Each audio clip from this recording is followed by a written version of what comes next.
Coming off of Suzuka where nothing really happened, I would forgive you for forgetting about Doohan's little incident in FP2, which has sparked rumors of Doohan potentially not even seeing the next race in Bahrain. Now, quick disclaimer, these are heavy rumors and are likely 99.99% untrue, but let's be real, Doohan is not seeing Abu Dhabi, so I figure this video is still relevant. Anyways, many people at Alpine aren't exactly too impressed by Jack, since many don't see him as integral to the Alpine plan of domination and victories, and coincidentally enough, they see Franco Colapinto as that driver that is integral to their plans, which, could they make it less obvious? This season, Colapinto has been getting the Lawson treatment from last year, in the sense that every time Doohan even dares to spin, or dare I say, lock up, the camera pans to Colapinto looking at it and existing, I guess. This is obviously trying to stir up a story by saying Franco is there to take the seat if he keeps messing up, which I am getting fed up with this. It seems every driver now has a massive target on their back, and don't get me wrong, they always had one, but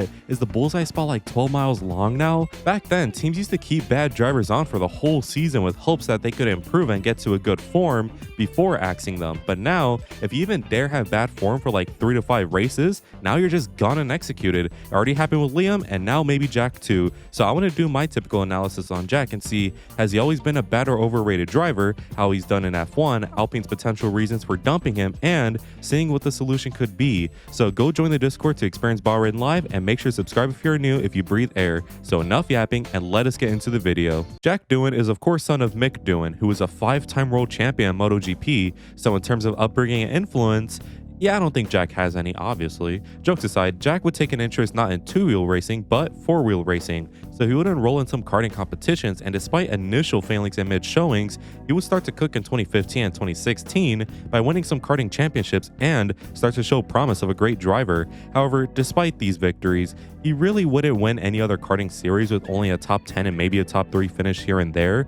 But you know, all it really takes in karting is consistent performances and, more truthfully, consistent money bags to progress up the ladder. But it's not like he doesn't deserve it. He has shown he can win races and dominate them. So in 2018, he would make his debut on real cars in the F4 British Championship, ADAC Formula 4 Championship, and the Italian F4 Championship. In the F4 British Series, Jack would actually perform really nice against drivers who showed big promise like him and finished 5th overall in the standings. He took home 3 wins, 12 podiums, and 7 fastest laps, and started really well in his junior Formula career. Then came the ADAC F4 series. Here, he would kind of slump. This series featured drivers like Liam Lawson, Frederic Vesti, and Enzo Fittipaldi, and in this grid, Jack would finish a very middly 12th in the standings. That's obviously not ideal, especially because he took home 0 wins and 0 everything really besides 1 fastest lap. But hey, some of these guys have been driving cars longer than him, and this is Jack's first year, so cut him some slack. Also, apply the same thing in the Italian F4 series, since he finished 20th overall this time in a grid with 44 drivers, and did kind of perform worse in a way less competitive series.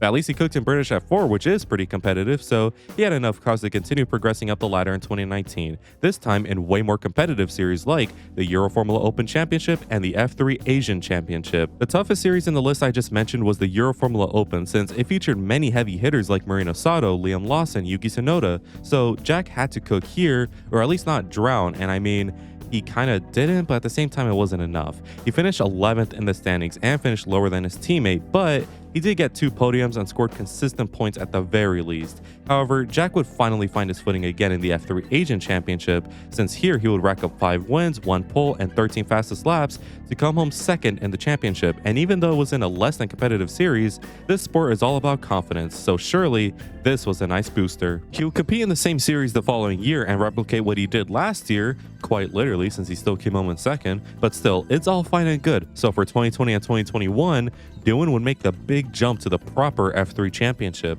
Let's start with the 2020 F3 season, and in this ultra competitive grid filled to the brim with talents like Oscar Piastri, Teo Pourchaire, Sargent at his peak, Frederic Vesti, Liam Lawson, and more, well, I would forgive you if you had to look hard for Jack's name in the standings. He finished 26th in the standings in a 35-driver grid and the lowest of his teammates. I mean, let's not sugarcoat it, guys. This was a horrible season for Jack that will inspire very little hope, but hey man, maybe it was the team holding him back. The team, after all, were quite shit, and maybe Jack didn't have the confidence to perform, so he would stay on the grid for next year, and this time got a big upgrade to Trident, and here is where the party starts. Now, despite the grid not being as talented and competitive as before, there were still good names, and Jack would beat them all. He finished yet again second in the standings, but did win many races and mainly failed due to bad luck. This will be enough for F2 to step below F1.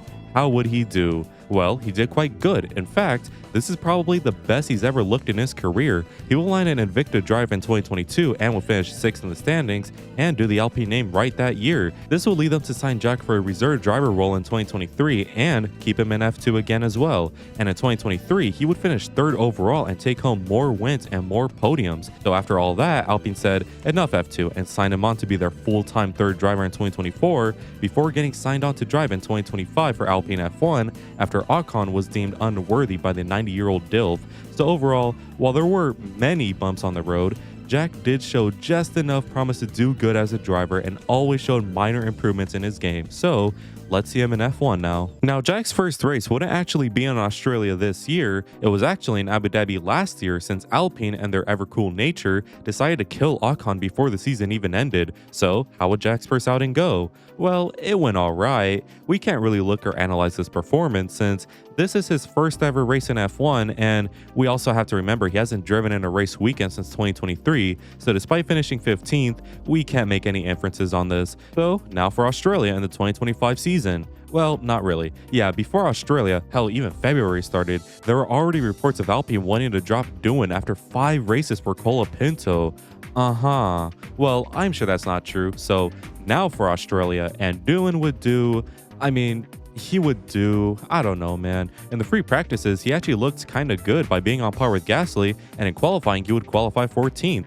And then he spun and crashed in the race. Yeah, it was raining and really tricky, but other rookies made it out, so Jack isn't already looking too good, but hey, we haven't seen him race yet, and who the hell knows, maybe he could set the world alight. So in China, we will finally see him race, and well, I don't think he did good. In the sprint, he had an odd accident with Bortoleto, and in the Grand Prix, he would get a 10-second time penalty after forcing a collision. So yeah, not good. But hey, it's been 2 races, and Jack just needs to get to the tracks he has tons of experience on. So let's see how Japan, the final race he has completed as a recording, has gone. Well, shit. But hey, at least the race was quiet for better or worse and finally had a clean race. So now we are in Bahrain, a track where Doohan does have lots of experience on and will probably be very crucial regarding his place in F1.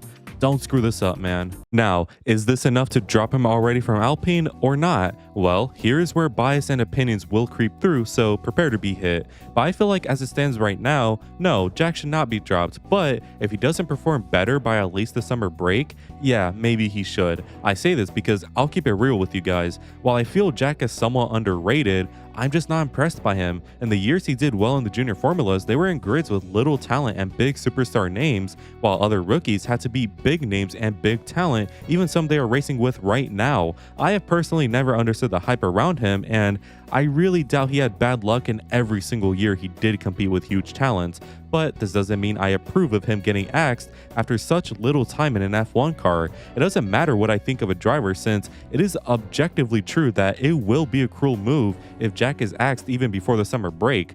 Dude, Logan was kept until Zandvoort last year despite all the damage he did for Williams that year and in 2023, and Alpine needs to treat Jack with that same respect. I'm not calling Doohan sergeant levels, by the way, far from it, but what I am saying is Alpine needs to give him faith. He has done their name right in F2 and has been their driver since 2023. You don't just keep a driver that long if your team thinks he will reek in F1, but we do need to address the elephant in the room. Colapinto. Colapinto is a fantastic driver who has already proven that you don't need a golden junior career to be a good F1 driver. You just need the skill to do well compared to others. Franco has shown that he is a great driver deserving of a seat, and I imagine Alpine wants to give him that. So what is the solution? Fire Jack for a driver you know will perform better, or give Jack faith and see if he will do good consistently? Well, I think it's obvious the solution is a bit of both. Truthfully, we don't know what the solution is because it's been quite literally 3 races, and it's very ridiculous how these convos are happening already. But the solution is a bit of both. Give Jack until the summer break and see if he improves. He will race at tracks he has driven before and has loads of experience on, and if he A, improves his form and scores points, then keep him, or B, does not improve and either stagnates or becomes worse, then drop him for Colapinto. It's a basic answer, I know, but what do you expect? It's been 3 races and there is simply no way of telling if he will improve or not. But let me yap now. It is beyond frustrating how cruel this driver market is. Why is everything so performance based now to the point where you can't even have a bad weekend anymore without rumors of your seat already being in jeopardy? Give drivers faith and time, man. Please look at Yuki. Yuki in 2021, given today's logic, would have been dropped and sent to someplace else by 2022, and we would have never seen Yuki do this good in F1. It only makes you wonder, what if De Vries or Mick were given more time? Could they have turned out like Yuki or still been ass? We don't know, and that is infuriating. We should know, but ultimately, the teams dropped them dead before we could truly know. Jack is likely going to be another victim of this, but hey, let's hope we are proven wrong and he could actually do something really, really good in F1. So, that was my thoughts on the Alpine Doohan situation. Well, there is nothing more to say than I already haven't said, so let's just hope this Bahrain race is good. Anyways, I want to give a quick shout out to all members of the vlog for their continued support, and make sure to join it if you want cool benefits as well as just helping me out. Anyways, if you enjoyed today's video, make sure to leave a like and subscribe since it really helps me out, and make sure to let me know in the comments what your predictions are. And as always, have an amazing day. Good weather for the duck.